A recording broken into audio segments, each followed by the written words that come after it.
Hello and welcome to another segment of Success at the Bar Finals. I hope you had a great week. So I just want to say thank you to our subscribers. Thank you for all the likes. Thank you for the nice comments. Thank you for the testimonies about our videos. It's actually really encouraging and motivating me to do more of it. Today is actually about trashing misconceptions about bar finals. So when I got to law school, when we all got to law school, we know that there are certain stories that fly around, certain things about, oh, this is what happens, by either you heard it from your predecessor or your friends, your colleagues, your seniors, or in one way or the other. People tend to misconceive a lot of things, a lot of facts, mix up ideas, and put fears in your heart. So today is about trashing those misconceptions, it's about discarding them, unlearning them, and actually hearing what is the truth. In order to make this video, I actually had to sample opinions from my colleagues, from senior colleagues, and from current aspirants to the bar as to what they have heard, what misconceptions they had. Okay, for my colleagues, I had to ask, what was that thing you thought, or what was that thing you heard when you went to law school, but after the exams you found out that they were all false? So I had to sample opinions from one or two persons, and that was how I was able to gather these misconceptions that I'm about to trash. So just get ready to unlearn all of them and take in the truth so that your bar finals can be a success. So the very first misconception I want you to discard is that bar finals questions are difficult. It's a misconception because it's not true. Bar final questions are not actually difficult because what they ask you is what they have taught you. So if you are diligent in your studies and you read and you take notes of details, you will find out that when you get into the exam hall, it's actually like very simple for you to go through. These questions may be technical, may be complex, but it doesn't in any way mean that they are difficult. So the first thing you have to know is that bar final questions are not difficult. You can do it, so if you believe it, you can do it. Okay, so the second misconception I want you to discard is that questions are going to be set from what you've not been taught. That is really, really untrue. There is no lecturer that is going to ask you what he has not taught you. So law school gives you an outline and they follow the outline. So during your exams, expect that they're only going to ask you what they have taught you. Anybody that tells you that they're going to ask you or the questions are going to come from somewhere else rather than your outline or your notebook or your textbooks, just know that that person did not attend classes. Because no matter what they ask you, just know that in one way or the other, they had said it in class. So it's actually to your own good to be very attentive in class, to take notes, and while reading your textbooks, you have to be very, very observant, take note of the details, and know that no question at all is going to come outside what you have been taught. So whatever misconception you've had about, oh, they are going to set the questions from on high, the questions are going to come from here and there, they are going to tell us what they have not taught us, or maybe they've taught something in Kanu campus and you feel they have not said it in Abuja and they're going to bring it into exams. There is no such thing. They only ask you what you have been taught. So if you have attended your classes diligently, if you have studied your books diligently, I don't see how you will not be able to attempt all the questions. So the second misconception you should discard is that the questions are going to come from outside your syllabus, because it's not true. Another misconception people have is that you should focus on the toughest topics, like those very large topics, those very complex topics, and the broad topics. You should focus there, and then that's where it's going to come out in exam hall. I'm not saying the tough topics or the complex ones will not come out, but in bar finals, every single thing matters. The simplest of them or the minutest of the details, you need to take note of them. So just as you are reading the most difficult topics, the one you call difficult, because I don't think any topic is difficult. So while you are focusing your attention on the broad technical topics, also take note of the simple things. Take note of the little details as possible. Everybody knows that if something is complex, if a topic is complex and broad or probably hard, of course every lecturer will want to bring it out. So everybody will read it and know it. And your lecturer will know that you will read it. But there are certain things that people neglect. certain very simple thing you think it's very simple, but by the time you see it in exam hall and you know that you did not revise it, that's when it's going to be really difficult. So in as much as you are reading those tough topics, the ones you call tough actually, also read the simple topics, also read the very simple details, the minutest of them all. Read them, have them at the tip of your fingers. You know what, when I got to my exam hall, especially in professional ethics, we saw certain questions that if you were told that that question will come out, you just ignore the person. In fact, you even insult the person that how would they bring this kind of question? They want to insult me in exam hall. But you know, when we got to exam hall, we saw this kind of questions that if you did not read it, if you did not revise it, it's really going to hurt you because they were very simple. So what am I saying? I'm not saying that the tough questions will not come out. I'm not saying the difficult will not come out. But as you're studying the difficult questions, as you are studying the difficult drafts, as you are studying your past questions, please take note of the simple details, because everything and every single thing matters in bar finals. You don't want to overlook anything and regret later. So this is another misconception I want you to discard. Fine, you can read the tough topics, but the simple ones also matter. Another one that I heard recently, like this one really shocked me. So someone called me and said that, oh, Seme, is it true that if I cancel something in my exams, I will not make a first class? I don't know where that came from. How can you even say that if you make cancellations in exams, that it will deprive you of making a first class?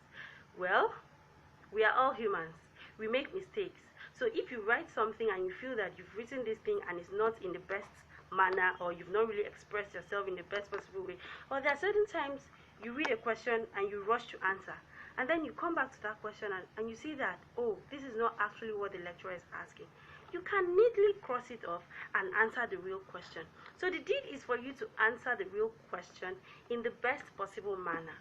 It doesn't mean that if you make mistakes, you can't cross it neatly. So when you're making your cancellations, make sure you cancel them neatly and write the proper thing. No one is going to penalize you simply because you have cancelled something. You're not a computer. Even computers do make mistakes. So while writing your exams, don't have the fear of, oh, if I make any cancellations, I'm not going to make a first class. I'm so sure that I cancelled a lot of things. It didn't stop me from making any first class. How much more you? So as long as you know that, oh, your letter idea is preferable to your letter idea is preferable to the one you wrote earlier, you can neatly cross it, write it in a better way, and nobody's going to penalize you for that. So please discard every misconception that if you cancel anything in exam hall, you're not going to make a first class, or you're not going to make it 2-1. That is just a lazy argument and it doesn't sell.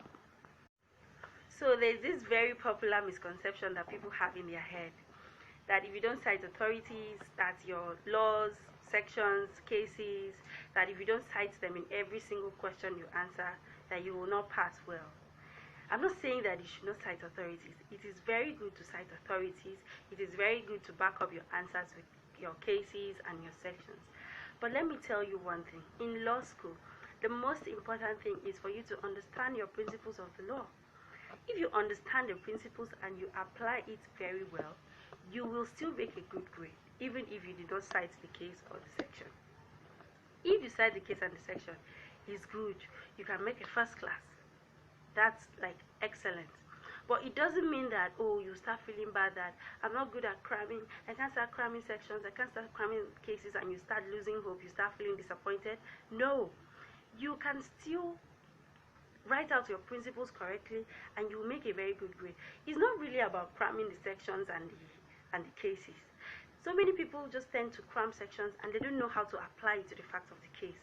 That is actually very fatal, because if I know a particular principle of the law but I don't remember the section and I apply it very well correctly to the facts of the case, I will actually pass better than the person that just cited the case and cannot apply it.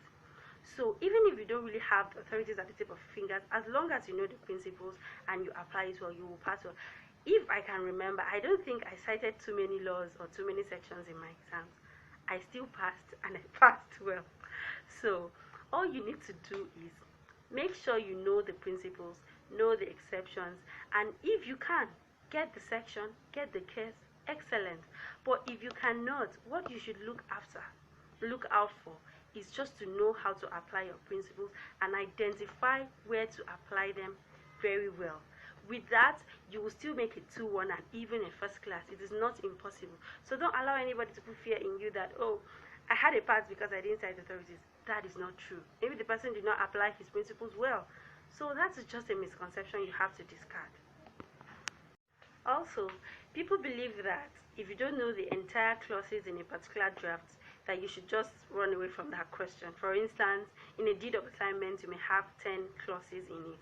And because you don't know 3 or 4 clauses, you see a question that has deed of assignment and probably other drafts or other questions that you know you can answer very well. But because you feel, oh, I don't know this clause, I don't know this clause, you just leave that question and go to answer something that you are not really sure of.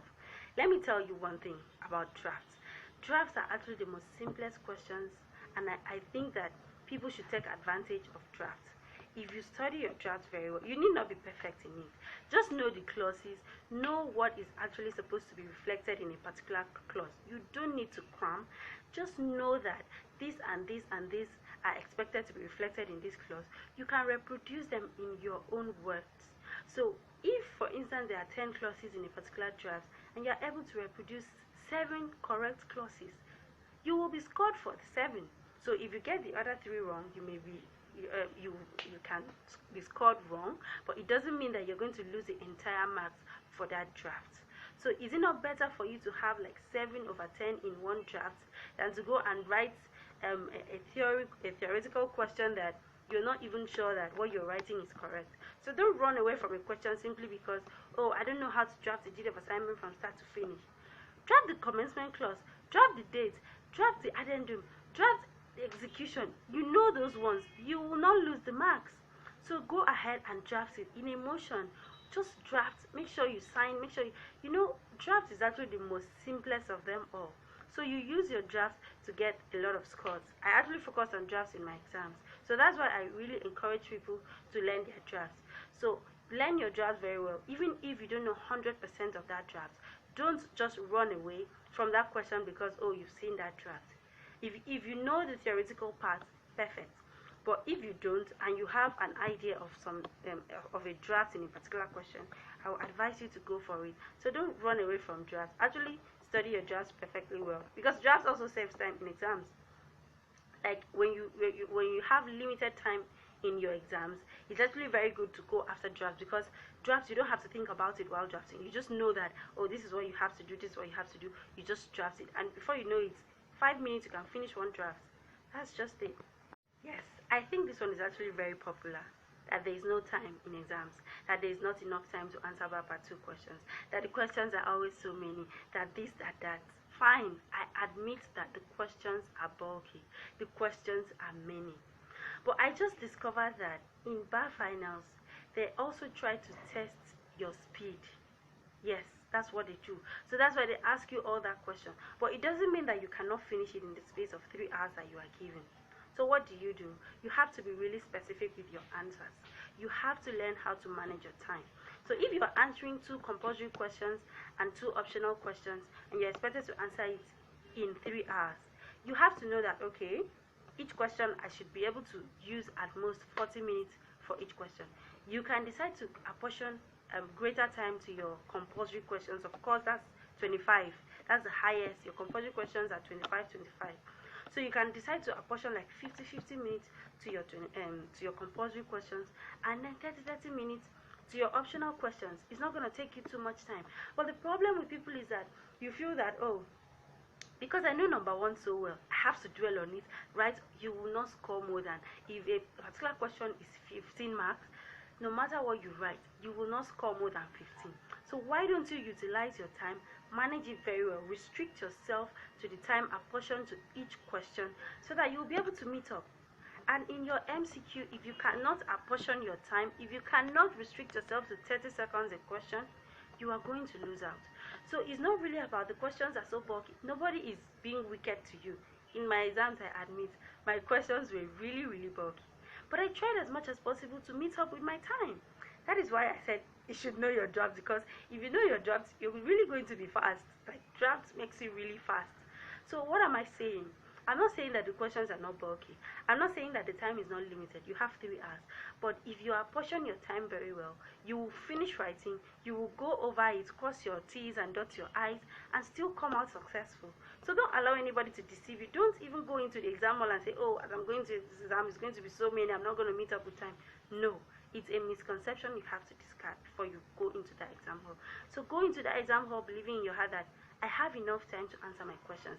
I will apportion my time and I will answer them diligently. And you don't have to waste so much time on a particular question simply because you know this one better than the other. Have it in mind that you will not score any more marks than it was apportioned to a particular question. Okay? Okay.